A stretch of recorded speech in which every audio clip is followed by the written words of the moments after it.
Mheshimiwa Mwenyekiti, baada ya kumshukuru Mwenyezi Mungu na kumsalia Mtume Muhammad sallallahu alaihi wasallam, nikushukuru kwa kuniruhusu kuchangia, pamoja na kwamba ni mjumbe mwenzako katika kamati inayosimamia wizara hii ya maji, nishati na madini. Mimi kwanza niseme na kubaliana na yale yote maelekezo na walioyaona kamati yangu, na pia yale aliyoyazungumza mwenyekiti wangu kwa kuwakilisha wananchi wa jimbo la Mwera. Pia ningetamani pia yangekuwa sehemu ya mchango wetu wengi. Mheshimiwa Mwenyekiti, nianze na hapa wenzangu wengi walipomalizia kuhusu suala la upatikanaji wa maji safi na salama, lakini hasa majukumu ya ZAWA kupelekwa Rans Water. Mheshimiwa Mwenyekiti, isieleweke kwamba sisi wajumbe wa Baraza la Wawakilishi na wananchi tulio wengi tunapinga lile neno Rans Water. Kinachotufanya tulizungumze sana hapa ni zile shughuli zenyewe na mantiki ya kuwa na Rans Water. Si jina si mboje wala si tatizo. Kwa hiyo ZAWA mwaka jana tunaumaliza huu waliingiziwa bilioni 14 kati ya bilioni 165, sawa na 8.86%. Mantiki yangu ni kwamba shida siyo jina la ZAWA, shida ni upatikanaji wa fedha katika kutekeleza shughuli za ZAWA. Kama serikali itaendelea na mtindo huu wa kutoipatia taasisi yoyote, iitwe Rans Water, iitwe ZAWA, haipatii fedha, suala la maji litakuwa ni hivi hivi. Mheshimiwa Mwenyekiti, wananchi wa jimbo la Pandani leo wametimiza mwaka mmoja na siku 2 tokea wakose maji katika vijiji vingi vya jimbo la Pandani, baada ya miundombinu yao kukatwa wakati wa ujenzi wa barabara, wakiambiwa ni suala la muda.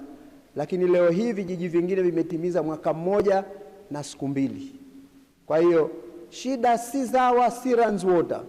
Shida ni mpango wa serikali katika kuleta huduma ya maji safi na salama, kwa sababu hawaingizii fedha. Wizara hii mwaka jana ilitengewa bilioni 220 kama walivyosema wenzangu. Hadi mwaka kumalizika huu tena wamepewa 39%. 39% kwa taasisi zilizoko katika ZAWA wakati mwingine ni sawa na zero, kwa sababu kuna mashine kama hujampa kwa ukamilifu wake bora usimpe. Kwa hiyo serikali kama kweli ina nia ya kuleta huduma ya maji safi na salama kwa wananchi, number 1, hata tukibadilisha makampuni mangapi, hakuna faida tutakaoipata kwenye maji safi na salama. Mheshimiwa Mwenyekiti, sera ya mapinduzi au malengo ya mapinduzi, miongoni mwayo Mheshimiwa Moza kataja kidogo elimu bure, matibabu bure, lakini na maji. Lakini ukisoma taarifa hasa zikiunganishwa na Rans Water, inaonekana sasa serikali inataka kuingia katika biashara ya maji, kuuza maji, kuongeza mapato. Sidhani kwamba serikali hii ya mapinduzi ya Zanzibar ndani huko viongozi wakuu wana lengo hilo la kuuza maji, kuongeza mapato. Na bahati mbaya Mheshimiwa Mwenyekiti, mapato yenyewe yanayoongezwa bilioni 13. Hata ingepatikana 100%, mimi nina wasiwasi hata hii bilioni 9.1 iliyotajwa humu kwamba inawezekana haikufika, lakini tuseme imefika. Ingekuwa 100% 13 bilioni, adhabu na ile muunganiko wa wananchi na serikali yao kwenye biashara ya maji kwa bilioni 13 haulingani. Thamani ya watu adha wanaoipata na kusema kwamba Rans Water atakuja kukusanya bilioni 13.2 hailingani. Kwa hiyo serikali itafakari upya suala la maji, kama ikiwezekana kulirejesha ZAWA, kwa sababu Rans Water si kwa sababu ya jina lake, la sababu kwa matendo yake haikuonyesha kwamba ile azma ya serikali ya kuja huyu tunayemwita mwekezaji ambaye sisi tunaufuatilia tunadhani hakuwekeza chochote, maana tumepata taarifa kwamba huenda akapewa pesa kwamba afanye miradi, apewe mkopo. Mwekezaji gani huyu? Ukienda Pemba kule unaambiwa baadhi ya wakati anaazima kutoka kwa hawa ma NGOs na kadhalika. Sasa hatudhani kwamba jina ni tatizo. Jina ni yale matendo yanayofanywa na ZAWA katika miradi hii ya maendeleo. Mheshimiwa Mwenyekiti, serikali jambo hili haikulitafakari sana.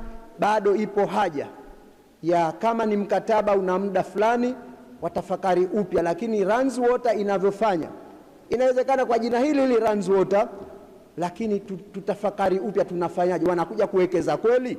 Huko kwao South Africa tunasoma statement nyingi ambazo ni authentic kwamba wana madeni mengi, hawafanyi vizuri. Leo kwako hufanyi vizuri, unakuja fanyaje hapa vizuri? Kwa hiyo sisi tunashauri kwamba serikali iliangalie upya. Mheshimiwa Mwenyekiti, pamoja na Rans Water unaambiwa kwenye taarifa kuna 6.72 billion ruzuku ya mishahara ya ZAWA. Bado hakuna mfunganiko, hakuna differentiation ZAWA na Rans Water. Rans Water ni nani? ZAWA ni nani? Ukiona baadhi ya sehemu za hotuba ya Mheshimiwa Waziri kaandika Rans Water ni taasisi ya SMZ, kuna /ZAWA, ZAWA/Rans Water.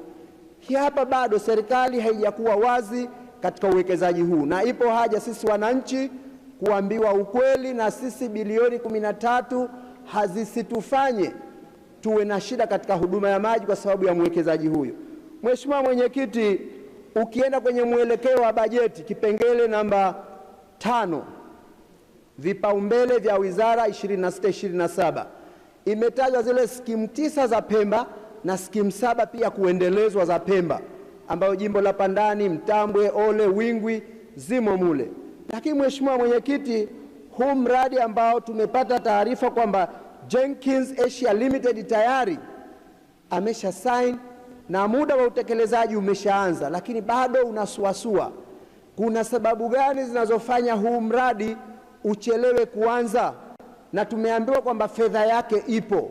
Kwa hiyo tunaomba Mheshimiwa Waziri, pamoja na kwamba mimi ni mjumbe wa kamati, kwa hili naomba atupe majibu, tumefikia wapi kwenye mradi huu ambao tuliambiwa kwamba unatakiwa usichukue zaidi ya miezi 7.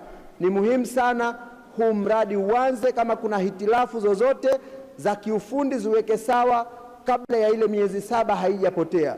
Mheshimiwa Mwenyekiti, shida kubwa katika wizara hii ni kutokupatikana fedha. 35% waliopata kwenye miradi ya maendeleo mwaka jana ndiyo reflection ya matokeo yaliyopo sasa hivi. Wala hatuwezi kusema kwamba kuna pengine upungufu wa ufanisi katika wizara, isipokuwa upungufu mkubwa ni ufanisi katika utoaji wa hii fedha. Tunaitengea bilioni 475 mwaka huu, sawa na 215% ya mwaka jana. Wakati za mwaka jana tuliwapa 39%. Tutafakari upya kama kweli serikali ina nia ya kutatua matatizo ya maji, nishati na madini katika wizara hii. Suala muhimu ni fedha. Tujiulize, where is the money? Tunakuwa na mipango mizuri hapa ya kuwatia tamaa wananchi, lakini mwisho wa siku hawapati fedha zinazostahiki, na watendaji wanakuwa ni sawa sawa na yule tuliomzungumza, dereva ambaye hana gari ya kuendesha. Mishahara inatoka 101%, 102%, cha kutekeleza hakipo kwa sababu serikali aidha haijakuwa nazo wala haitaki kusema kwamba haina fedha za kutekeleza hiyo miradi. Tuweke bajeti ambayo ina uhalisia, ambayo inaweza kutekelezeka. Mheshimiwa Mwenyekiti, wizara hii ukiangalia... Malizia Mheshimiwa Profesa. Haiwezekani Mheshimiwa, wachangiaji ni wengi sana. Dakika yangu moja ndio wewe umeshaitafuna mwenyewe. Mheshimiwa Mwenyekiti, fuata maelekezo ya kitu, unapoteza dakika. Wizara hii Mheshimiwa Mwenyekiti imeazimia ifikapo 2028 iwe na 100% ya huduma ya maji safi na salama, huduma za umeme, huduma za madini, kama ambavyo mipango yao iko mizuri.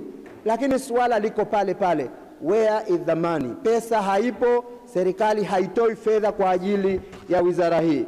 Mheshimiwa Mwenyekiti, tumetenga mabilioni 97% ya bajeti ya wizara, lakini mwisho wa siku fedha za maendeleo hazipatikani. Kwa hiyo mimi naomba serikali, kama kweli ina nia ya kutatua matatizo haya, maneno matupu hayatoshi, tuende kwenye kuipa pesa wizara hii kama ambavyo imeomba. Kama hatuwezi, tubadilishe mpango wetu katika wizara hii na ile fedha wanaoweza kuwapa serikali iweze kupatikana. Mheshimiwa Mwenyekiti, nakushukuru kwa kuniongezea dakika moja. Asante sana.